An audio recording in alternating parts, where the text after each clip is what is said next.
Je pred nami naša posledná session pred obedom, ktorá bude o analýze freelance trhu, trendy, štatistiky a prehľad v IT projektoch. Privítame Michala Brandisa.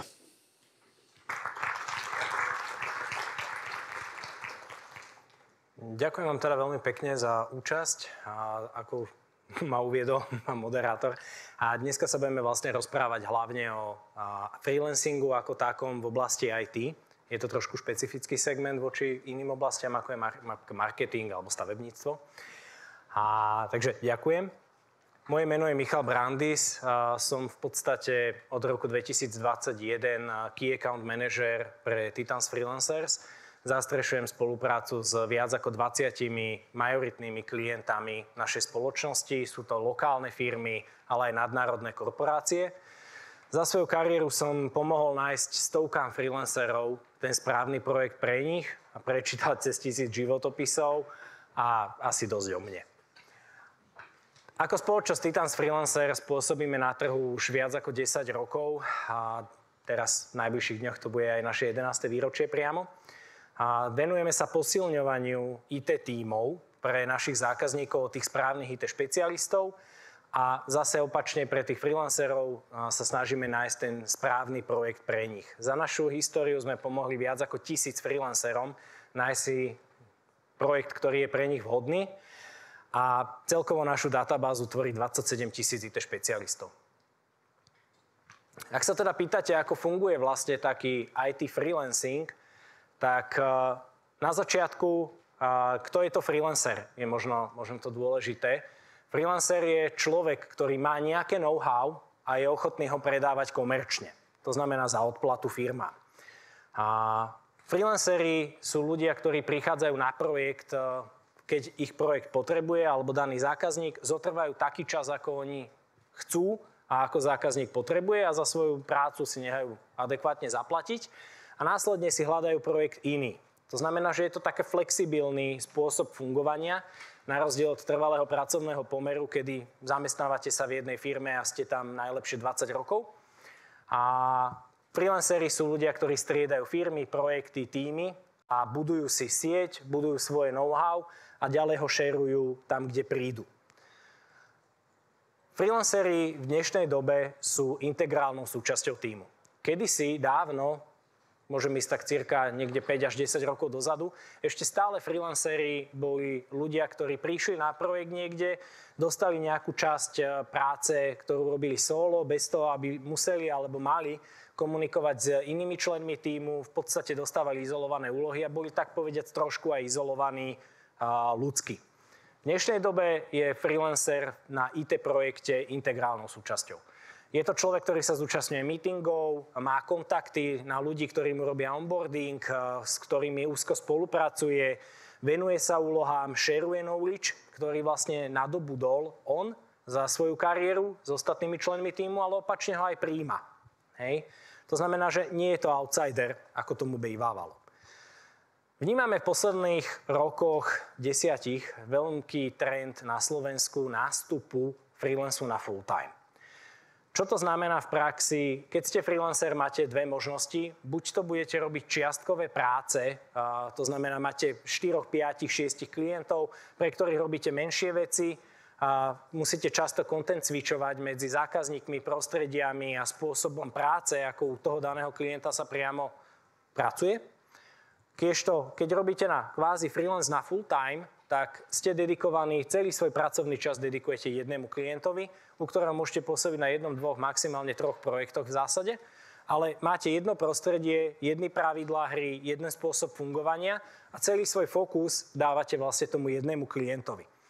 Má to svoje výhody, pretože vďaka tomu ste schopní hlbšie porozumieť aj širším súvislostiam, napríklad biznisovým. Má to nevýhody, ste závislí v podstate na tom, že keď vám ten jeden klient nezaplatí, tak v zásade nevidíte svoju výplatu, ale to sa zase rieši cez partnerské firmy, ako sme napríklad my.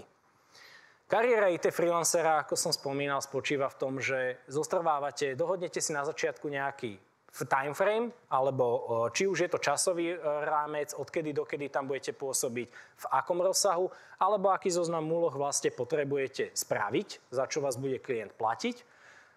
čo vám bude klient platiť za vaše služby, podpíšete kontrakt, nastupujete na projekt, počas projektu si robíte nejaký výkaz, ktorý vám vopred schválených milestonoch, milníkov, väčšinou na mesačnej báze aj klient schváli a následne môžete fakturovať svoju odmenu.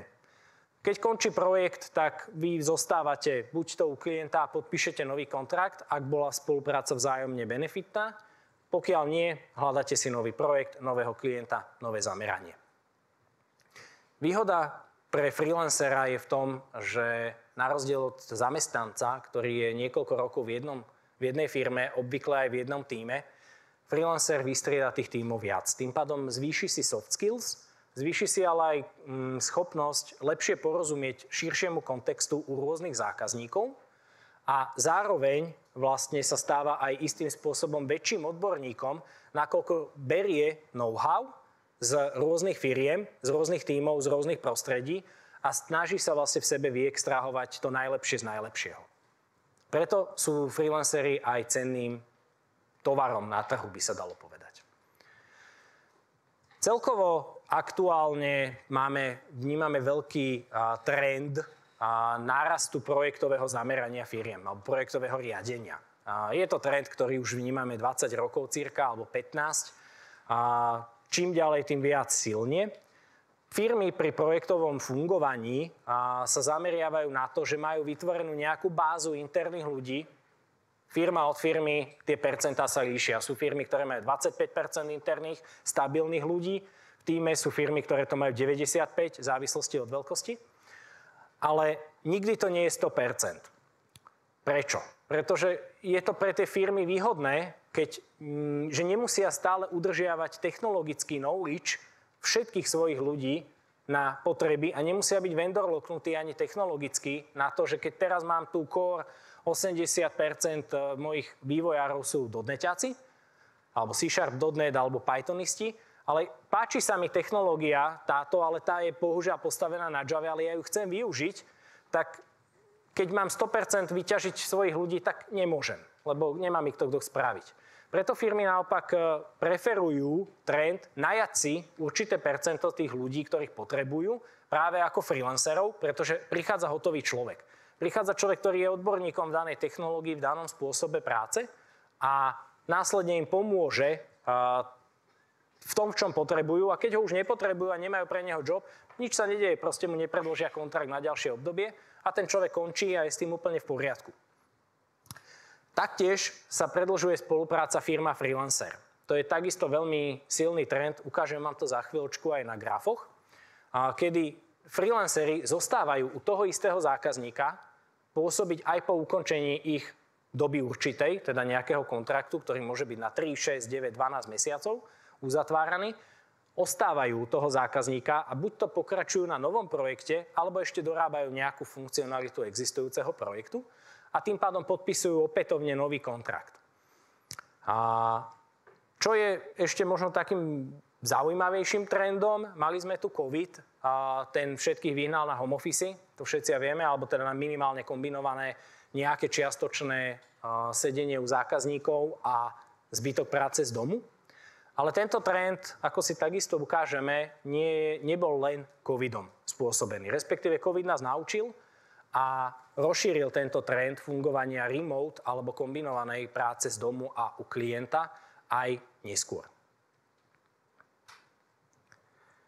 Aktuálna situácia na trhu s dopytom po freelanceroch je, že dopyt sa stabilizuje.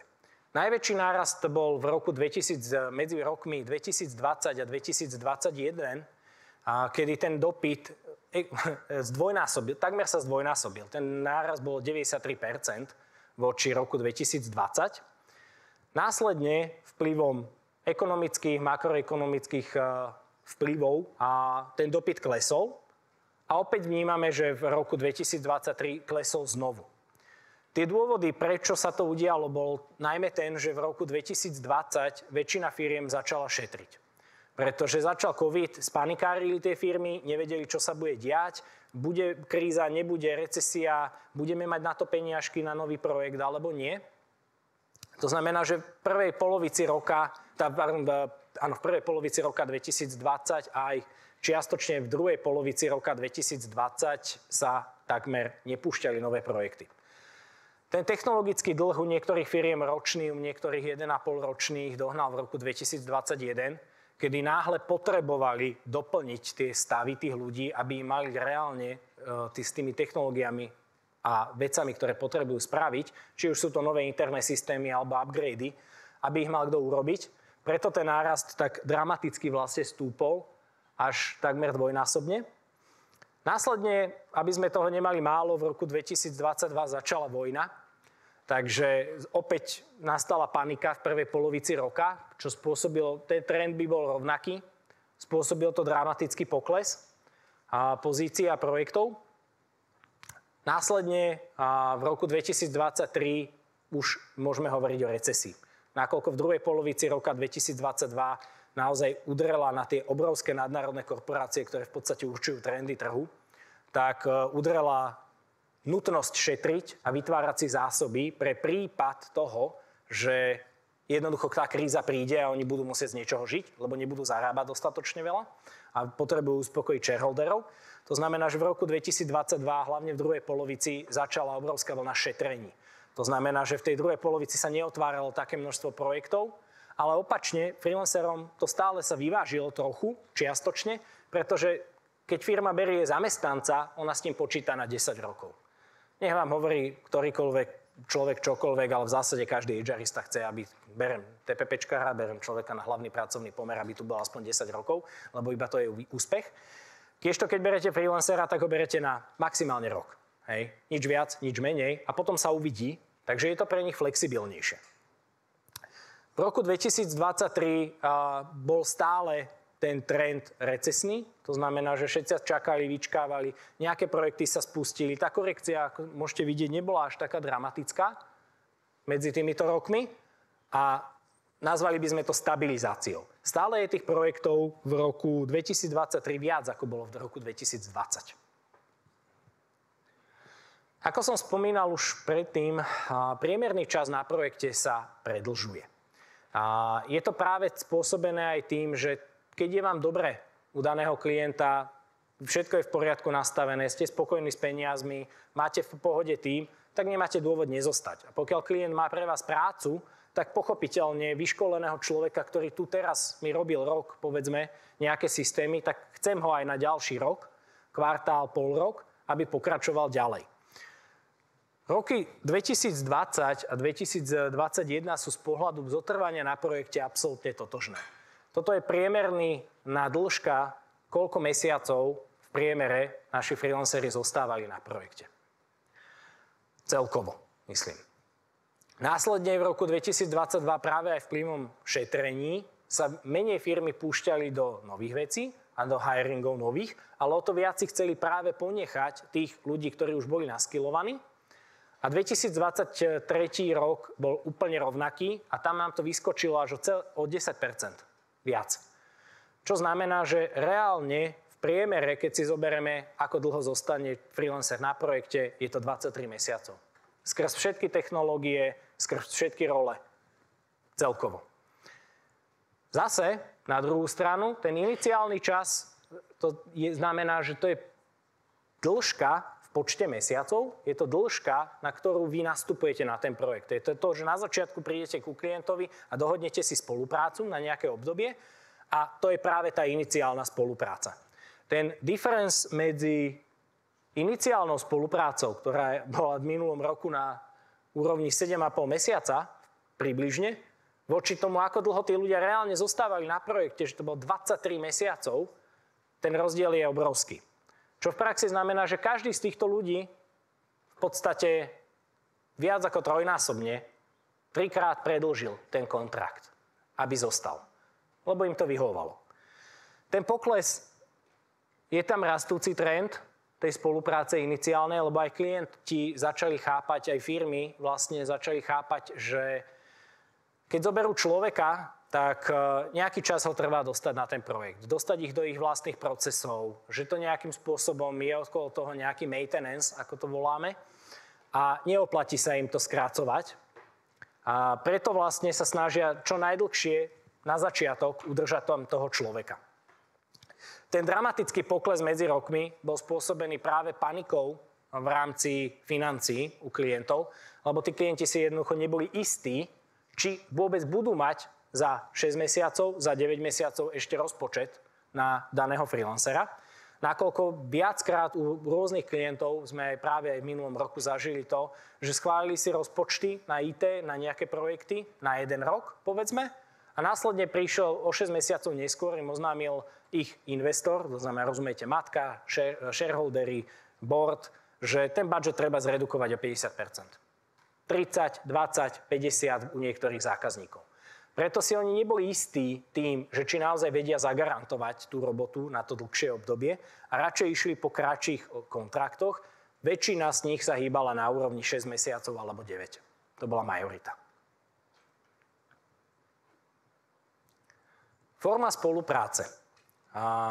Ako som už spomínal, ako freelanceri máte 3 možnosti, ako môžete pracovať na projekte. Prvá možnosť je byť u klienta celý čas, druhá možnosť je byť stále doma, alebo v vašom vlastnom office. Tretia možnosť je ľubovoľná kombinácia týchto dvoch. V roku 2020 ešte bol veľký trend toho, že firmy preferovali dramaticky prácu u nich. V ich priestoroch, priamo u nich, aby vlastne mohli ich kontrolovať a riadiť. Všetko to zmenil COVID, kedy nás všetkých vyhnal vlastne do remotu, alebo minimálne do tvrdej kombinácie väčšinového remotu. Ale ako vidíte, to si porovnanie vlastne týchto rokov, ale ako vidíte, rok 2023 ten trend zostal a ešte sa zväčšil. Je oveľa viac projektov, ktoré sa naozaj dejú, že čiste z domu. Nikdy nemusíte prísť do ofisu. Hej. Z 365 projektov, v podstate na každý deň jeden, ktorý sme hľadali v minulom roku a stafovali ľuďmi, bolo až 242. Takých, kde ste sa nemuseli v práci ani ukázať. Top 5 najväčších odvetví, ktoré v podstate sme za minulý rok hajrovali ľudí, a bol vlastne softvérový vývoj. Pod týmto môžete si predstaviť software housey, ktoré vyvíjajú software na mieru pre rôzne inštitúcie. Banking, banky štandardne VUB, ČSOB, prípadne iné zahraničné banky, telko sektor, firmy ako Slovak Telekom, Orange alebo aj iných dodávateľia. Consulting bol na chvoste a predposledným bol government, to znamená vláda. Rozputali sa nám po voľbách samozrejme nové štátne projekty, čo stúpol tým pádom záujem o týchto ľudí. Ak sa pýtate, že kde ako Pythonisti sa nachádzate v top priečkách hľadaných projektov, tak je to 10. miesto. Štatisticky iba 3,5% všetkých IT hľadaných projektov spadá do Python. Python vývojára. Hej. Časť DevOps špecialistov, lebo do nich kategorizujeme aj rôznych SRE a Cloud Automation architektov, je takisto Pythonová. Približne polovica z nich. To znamená, že reálne ako Pythonisti máte niekde záber okolo 5,5% z celého trhu IT pozícií. Najviac trhu dominuje Java programátor s 11,5% všetkých IT pozícií a v tesnom závese je JavaScript programátor s 10,9%, kde si ale na ďalšom slajde môžeme pozrieť veľmi zaujímavý vývoj medzi Java programátormi a JavaScript programátormi v top 5 hľadaných typov projektov, alebo teda pozícií, na ktorých vlastne na projekty môžete nastúpiť. Java developer dlhoročne, posledné 4 roky vlastne dominuje trhu ako najhľadanejšia pozícia, ale JavaScript developer mu stále dýcha na chrbát. Postupne sa tento rozdiel medzi nimi stiera a očakávame, že v priebehu najbližších 2 rokov už bude dominovať JavaScript ako taký. Pod JavaScriptom si môžete predstaviť akýkoľvek vývoj typu JavaScripty, TypeScripty, React, Node a ich kombinácie, prípadne Angular alebo aj iné technológie, Redux a podobne. Aktuálny priemerný mandate rate na trhu podľa jednotlivých pozícií dominujú SAP špecialisti, ktorí sa pohybujú niekde na úrovni 425 € za mandate. Na chvoste sú UX dizajneri, ktorí sa pohybujú tesne pod 200 na mandate. Python programátor má v priemernú sadzbu na trhu 285 eur na Menday. Toto sú všetko sadzby tzv. Tých iniciálnych projektov, že s čím nastupujete. Neskôr u daného zákazníka samozrejme môžete zvyšovať taxu. Keď sa jedná o podpis nového kontraktu, môžete si vypýtať navýšenie a tam môžete zarobiť aj reálne viac. Rate 285 eur na deň vám činí približne 5700 eur mesačne na faktúru, pokiaľ odpracujete plný pracovný mesiac. Python pozície delíme v podstate u nás na také dva hlavné streamy. Prvý stream sú Python development pozície. To sú pozície vyslovene s vývojom ako takým, kde Python sa využíva ako primárny programovací jazyk. Možno taký krátky výber. Máme pozície typu Python test programátor, kde vlastne sa rieši automatizácia testov, ale jedná sa o vývoj, nie o automation testing ako taký. Prípadne kombinácia full stack vývoja s Reactom na frontende alebo čistý backendový Python software architekt. Z portfólia Python Operations pozícií, tam je to zaujímavejšie. Tam sa v podstate Python veľmi tlačí do nového stacku, a to je systém automation administrácie, respektíve site reliability engineeringu, ktorý ide ruka v ruke práve s automatizáciou infraštruktúry ako takej. A prípadne sa jedná o cloud operations, rôzne automatizácie cloudových prostredí alebo o klasický DevOps. Ďakujem za pozornosť.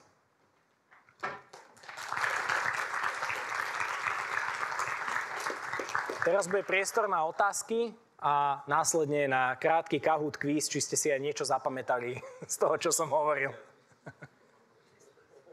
Ďakujeme. Je tu množstvo otázok, viaceré sa točia okolo veľmi podobnej témy. Tak poďme na to. Ak freelancer pracuje pre jednu firmu x rokov, má dohodnutý pracovný čas, odmenu podľa odpracovaných hodín, neobchádza tak trvalý pracovný pomer, respektíve nemali by ste vy skôr sprostredkovať zamestnanie ako freelancera? Kontrolujete, aby teda práca nemala znaky zamestnania, alebo to proste neriešite? Samozrejme, veľmi závisí pri freelancingu, hlavne pri dlhodobejšom freelancingu, ako som spomínal, ten freelancing na full time, veľmi závisí od kontraktových vzťahov. Preto ja osobne neodporúčam freelancerom zamestnávať sa priamo na priamu spoluprácu pre firmy, pretože málo ktorá firma má naozaj po právnej stránke ich zmluvy ošetrené tak, aby sa nejednalo o závislú činnosť. Je to, poviem otvorene, pomerne komplikovaná téma, ktorá sa každý rok mení. My ju pravidelne vyhodnocujeme a snažíme sa vždy držať krok za aktuálnou európskou legislatívou a tým pádom garantujeme ako freelancerom, tak aj našim zákazníkom, že kontrakty, ktoré sú s nami podpísané, nespĺňajú znaky závislej činnosti. To je možno prvá vec. Druhá vec, práca zase závisí od toho, že jeden zo znakov je aj to, že či máte kontrakt na dobu neurčitú alebo určitú, pretože v zásade znak závislej činnosti plníte už len tým, že máte kontrakt na dobu neurčitú. Je to jeden zo základných znakov. Prípadne práca remote alebo u klienta môže takisto evokovať ďalší znak závislej činnosti. Závisí aj od odmeňovania. Takzvané fixné paušálne odmeňovanie, pokiaľ dodávate naozaj 160 hodín mesačne, respektíve full time, je takisto no-go. Hej? Preto opäť my napríklad používame hodinovú sadzbu, kedy je ten freelancer platený reálne za odpracovaný čas. To znamená, keď dodával služby podľa schválených výkazov, faktúruje to, čo má. Máme veľa kontraktových záležitostí poriešených priamo v tých zmluvách, o ktorých nemôžem ani nechcem hovoriť. A preto hovorím, že je to istým spôsobom naše obchodné tajomstvo. Ale môžem povedať ruku do ohňa, že v žiadnom z prípadov našich freelancerov, ktorých aktuálne v tejto chvíli máme cez 200 na projektoch, technicky viac ako 250, a že by porušil a kedykoľvek bol problém s porušením závislej činnosti, a to sme absolvovali my aj naši klienti niekoľko kontrol. Ďakujem. Ak má freelancer full-time projekt u klienta, nemá s tým problém finančná správa, to viac menej teraz si aj riešili. Dobre som zachytil, že ste našli projekty 1000 freelancerom a že ich máte v databáze tých freelancerov cca 27 000. Akému percentu freelancerov z databázy nájdete prácu a ako dlho to väčšinou trvá? Percento freelancerom, ktorým nájdeme prácu, vždy variuje. Pretože môže sa stať, že v danom období hľadá prácu, teraz trestnem, 20% všetkých PHP programátorov, ktorých máme v databáze, ale v danej chvíli, v danom kvartáli jednoducho nie je dopyt po nich. To znamená, že v danom kvartáli sa môže stať, to znamená za 3 mesiace, že nájdeme prácu z tých 20% PHPčkarov v našej databáze nule. Hej. Je to veľmi neobvyklé, ale teoreticky sa to môže stať. Vždycky sa treba pozerať aj na to, že či daný človek vyhovuje tým požiadavkám projektu, alebo nie. Pretože, ako som spomínal, my sa venujeme tomu prepájaniu, to znamená, že tam sú všetky faktory na strane freelancera, ktoré musia byť splnené, do akého tímu chce ísť, koľko chce zarábať, na aké dlhé chce mať kontrakty, či chce pracovať remote alebo on-site. To znamená, že je to veľmi individuálne ako na strane našeho freelancera, tak aj na strane našich zákazníkov, ktorí opäť takisto si diktujú požiadavky. Veľmi ťažko sa dá určiť to, akému percentu tých freelancerov nájdeme projekt, pretože aj takisto tí freelanceri takisto majú aj svoje projekty, ktoré si našli po svojej osi, alebo ešte niekde majú dobiehajúci kontrakt, nemusia byť v tejto chvíli dostupní. Ale vo väčšine prípadov stafneme 2 z 3 projektov, ktoré máme od zákazníkov my. To môžem povedať takto. Ak sa na to pozrieme z tej opačnej stránky, takže to 2 z 3 stafnite pre toho zákazníka a z pohľadu toho freelancera, napríklad, že keď tam je nejaký bucket tých freelancerov, alebo to tak zaznelo, že možno že je to také dosť nízke percento, jednociferné. Koľko je to tak plus minus? Ak si povieme, že na jednu pozíciu sa štandardne, štatisticky prihlási okolo 3 až 10 kandidátov, ktorí spĺňajú naozaj požiadavky reálne, ktoré zákazník potrebuje a chce, tak z nich sa štatisticky vo väčšine prípadov umiestni 1,5 človeka. To znamená, že keď zoberiem štatistiku, tak z tých 5 kandidátov, povedzme 3 až 5, úplne že celková štatistika, ide na ten projekt 1 až 1,5 človeka. Ten pol môže byť naozaj, že sa dohodne part-timeová spolupráca. Okay. Aký váš odhad na to, aký má byť skúsený človek na to, aby bol hodnotným freelancerom? Aké by mal mať skúsenosti, čo by mal vedieť? Ďakujem za otázku. Túto otázku vždy, keď prednášam, dostanem. Takže mám už pripravenú odpoveď. Je to individuálne. Hej? Pretože sú projekty, kde sa hľadá juniornejší človek po technickej stránke, ale viac skúsený po osobnostnej stránke. Môžeme si predstaviť typickú situáciu. Máme otvorenú pozíciu mediora, Python developera, niekoho, kto má 2, 3, max 4 roky skúseností v Pythone, ale očakávame od toho človeka, klient jednoducho od neho očakáva, že to bude vyzretý človek, ktorý má už predošlé pracovné skúsenosti alebo nejaké projekty za sebou. Kľudne v iných technológiách môže to byť bývalý Java programátor, môže to byť systémový administrátor, ale jednoducho už má nejakú prax zažitú. To znamená, že on si povie, že tá požiadavka bude technologicky, mi stačí človek, ktorý tak 2 roky niekde niečo robil, povedzme, poriadne v rámci danej technológie, ale chcem, aby mal 8-ročnú prax. Pracovnú v IT prostredí. To znamená, že ono to variuje. Máme aj čiste tzv. Takmer entry role, lebo ako freelancer, jednoducho ako junior, ktorý nemá žiadnu prax po škole, sa jednoducho ťažko zamestnáte. Hej? Tam je najlepšie nájsť si, vždycky odporúčam, choďte na 1, 2, 3 roky do nejakej firmy, získajte prax, zistite, ako to reálne funguje na tých projektoch v IT softwarovom vývoji a potom zvážte prechod na freelance, takže je to variujúce naozaj. Je možné legálne byť súčasne na trvalom pracovnom pomere u nejakého zamestnávateľa a zároveň freelancovať pre iného? Áno. Po legálnej stránke je to absolútne legálne, pretože vy ako freelancer ste podnikateľ, povedzme si to tak, môžete mať založenú SROčku, môžete mať založenú živnosť, ale vykonávate podnikateľskú činnosť. Sústavne a opakovane sa snažíte zarobiť peniaze na vašom know-how.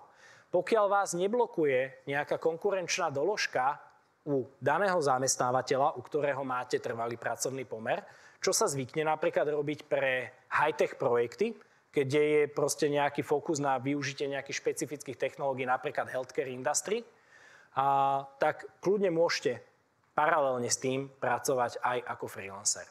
Máme viacero freelancerov, ktorí začali opäť tú vstupnú bránu do freelancingu. Bol part-timeový projekt na čiastočný úväzok cirka plus minus 1 deň v týždni. 4-5 mandayov do mesiaca, teda pracovných dní, a začali to robiť popri práci ako konzultanti, architekti, alebo potrebujú niečo niekde vyvinúť menšie a postupne zistili, že vlastne ono to funguje skvelo a potom prejdú na ten freelancing na full time. Viem. Aká technológia je často žiadaná v kombinácii s Pythonom? Dá sa dostať k dátam? Aká technológia je žiadaná v kombinácii s Python? Či Python plus niečo a niečo ďalšie? Dá sa nejako dostať k dátam, po čom je aktuálny dopyt? Dá sa. Dá sa dostať k dátam, samozrejme. Napríklad na našej webovej stránke si môžete pozrieť, po čom je aktuálne dopyt, lebo väčšina otvorených pozícií, ktoré stafujeme, je práve zverejnená na webe. Takže tam môžete sledovať reálne, že či Python vývojár s takýmto tech stackom iným je, ako napríklad teraz máme otvorený s Reactom na frontende Python developera. Čo by som tak možno povedal, tak čo sa týka cloudových služieb a toho automatizácie tých prostredí, tak tam absolútnou technologickou dominantou pre tých Python inžinierov na tej nie developerskej, ale skôr engineering časti je Ansible. Ten je jednoznačne najčastejšie využívaný tool na backende, na správu jednotlivých zariadení, do ktorých potom Pythonom sa vlastne vyvíja tá automatizácia. Čo sa týka Pythonu ako čistého, tak najviac, čo sa týka tých frameworkov, sa využíva Flask, prípadne Battle. Tie sú také najčastejšie použité. Občas Django. Okay.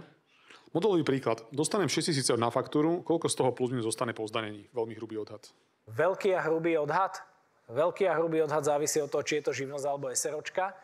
Či ste v tej SROčke zamestnaní, či ste nový živnostník prvý rok a neodvádzate sociálne odvody, ale zrátať si to viete pomerne rýchlo. Stačí zobrať, ak by to bola živnosť, tam by to bolo jednoduché, z hlavy vám to nespočítam. Zoberte si, že aký váš ročný príjem, ak by ste robili za 6 000 mesačne, 12 mesiacov v roku, tak je to 72 000. Z toho si odpočítate 20 000 paušálnych výdavkov. Samozrejme pri 6 000 mesačne už prekročíte limit DPH, takže sa to nedá. A tam už by som urobil časť switchu na SROčku, ale v zásade viete sa dostať niekde na cifru okolo 5 000. Plus minus hrubý odhad, 4,5 až 5 000 čistého príjmu. Treba sa s tým trošku už ale účtovne pohrať pri takomto vyššom príjme.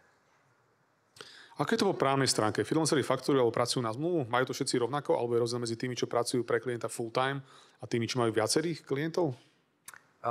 Tam závisí, tam skôr by som sa pozeral na to po stránke dodávania. Čo vy dodávate?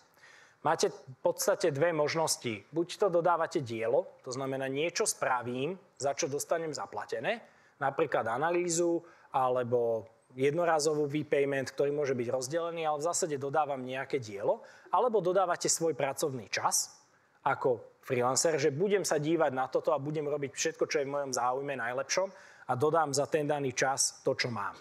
A tam už ten rozdiel v zásade je minimálny, lebo obidve skupiny môžu fungovať aj prvým spôsobom, aj druhým. Môžeme ešte pokračovať otázka, je to taký dlhý maratón, bol množstvo otázok, môžeme? Aké percento freelancerov pracuje pre klienta na full time a koľký majú viacerých klientov? U nás je drvivá väčšina na full time u jedného klienta. Z tých všetkých freelancerov, ktorých máme, netrúfam si odhadovať percentá, ale je to cez 90%. Ako je to s poplatkami? Ak je mandate rate napríklad 300 eur, dostanem na účet 100% z tejto sumy? A kto a ako platí Titans? Ešte raz poslednú časť. Kto a ako platí Titans? Čiže keď je mandate 300 eur, dostanem na účet 100% z tejto sumy? Áno. Z čoho žije Titans? Ako podnikateľ vy dostávate 100% zo sumy, ktorú máte podpísanú na kontrakte, a či už tu máte s nejakým sprostredkovateľom alebo brokerom, agentúrou, ako napríklad my, alebo už priamo s klientom, vy dostávate na účet 100% a je potom vaša povinnosť vyriešiť si daňovo-odvodové povinnosti voči štátu a odvádzať to štátu. Zmluva sa podpisuje s Titans a nie s tým klientom, tak? A v závislosti, lebo pokiaľ sú to naše projekty, tak sa podpisuje zmluva s nami, pokiaľ je to spolupráca priamo s klientom, tak s klientom. Aká je pridaná hodnota vašej spoločnosti pre freelancera a aká pre zadávateľa? Prečo by tieto dva subjekty nemali uzavrieť dohodu priamo medzi sebou a ušetriť náklady za middlemana? To je veľmi dobrá otázka. Ďakujem a danému človeku. v zásade každá firma sa o to snaží. Každá firma, ktorá má nejaký svoj pool a má nejaké potreby, sa snaží nájsť si človeka na tieto potreby, sama svojimi schopnosťami a svojimi zdrojmi, ale žiadna firma nie je schopná naplniť všetky požiadavky len svojpomocne. A tam prichádzajú do hry personálne agentúry, ktoré hajrujú na trvalý pracovný pomer, kde opäť firma im za to zaplatí nejaký poplatok, za to, že im nájdu vhodných kandidátov, alebo firmy ako sme my. Pre firmu je to o tom, že dostávajú len kvalitných ľudí, to znamená takých, ktorých reálne potrebujú na daný projekt. Máme dosah, venujeme sa tomu na full time, my tým žijeme. My žijeme naozaj hľadaním vhodných profilov a pre tých svojich ľudí hľadaním vhodných projektov. To znamená, že ten knowledge, ktorý je u nás, jednoducho oni nie sú schopní, žiadna personálna agentúra nie je schopná nabrať až také množstvo knowledge v konkrétne len jednej téme, napríklad IT freelancerov, pokiaľ sa nevenujú len tomu dedikovane.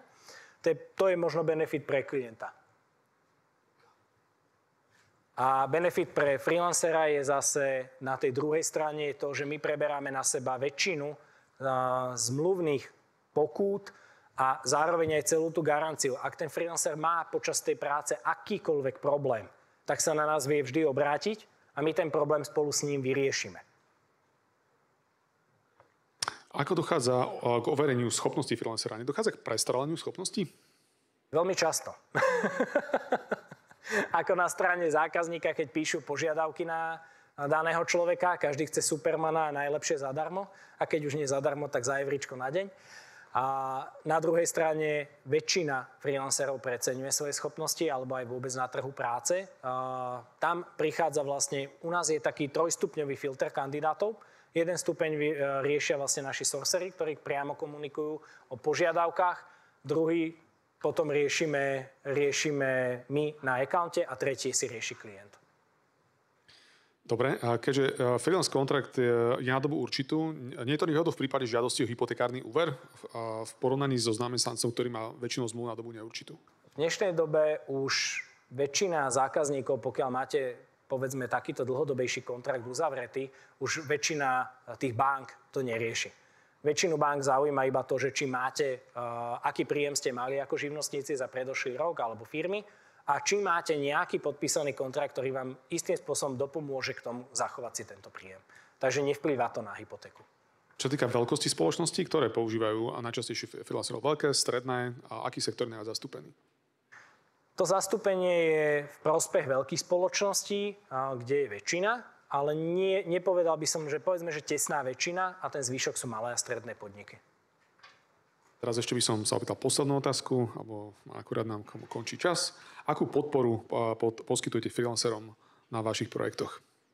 Podporu? Okrem emocionálnej podpory a riešenia vlastne problémov, ktorým môžu čeliť, tak sú to aj veci ako feedbacky, či už získavanie feedbackov na jeho prácu, pokiaľ by môj manažer nebol schopný povedať, alebo nechcel by mu ju komunikovať. Alebo je to podpora po stránke účtovného poradenstva, či doplňania ďalších knowledgeov.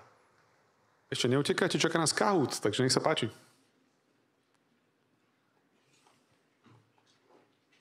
Ja som zapol Kahoot teraz. Dobre, máš aj tam.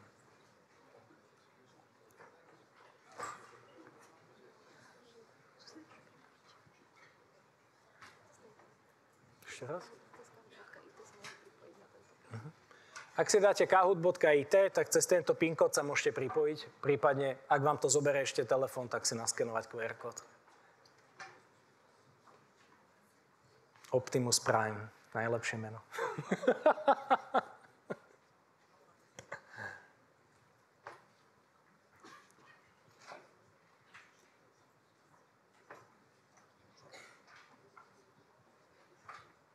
Satoshi už máme, chýba už len Bitcoin.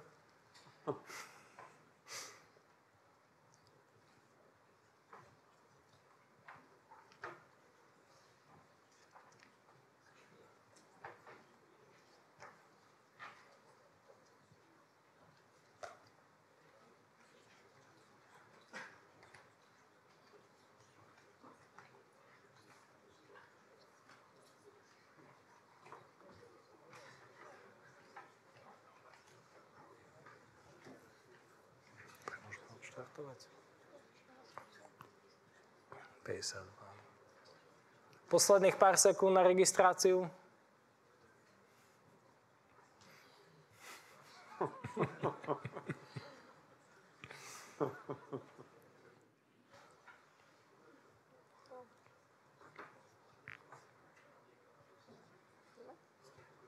Tak, 3, 2, 1, púšťame. Alebo aj nie.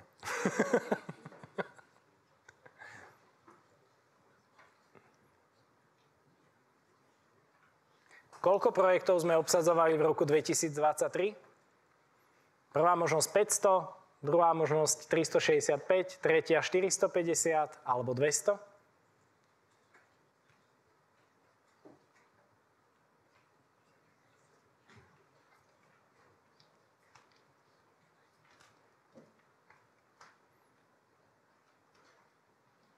Dobre.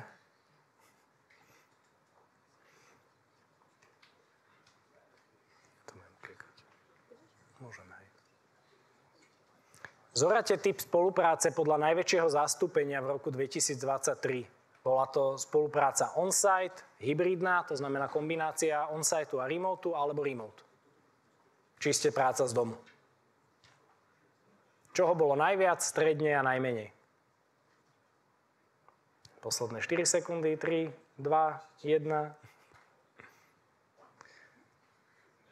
Dobre, 33 ľudí.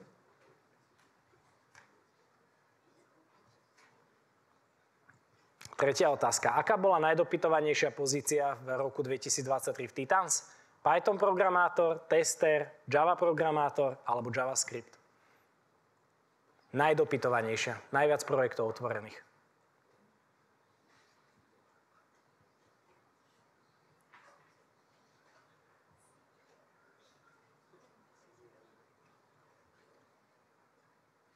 No, 4 omily. Smajlik vo vedení. Predposledná otázka. Zorate odvetvia podľa najväčšieho počtu projektov. Banking, telco, software a government. Najväčší počet projektov za minulý rok, ktoré boli najviac žiadané. Toto už je ťažšia otázka.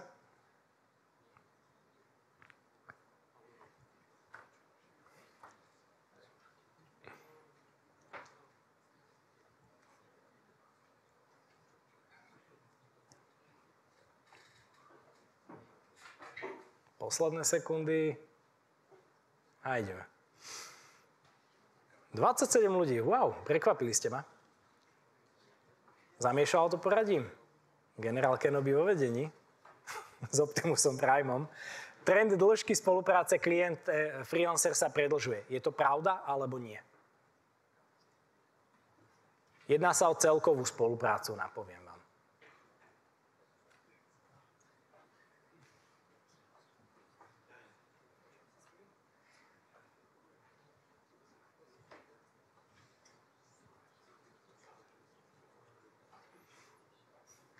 No, 7 omylov, 47 správnych.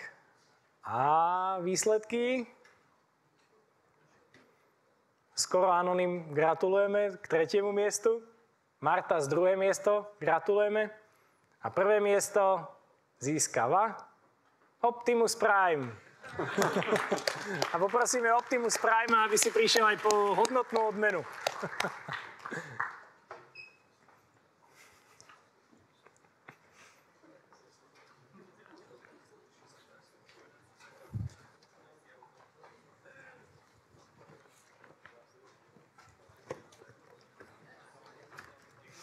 Gratulujeme.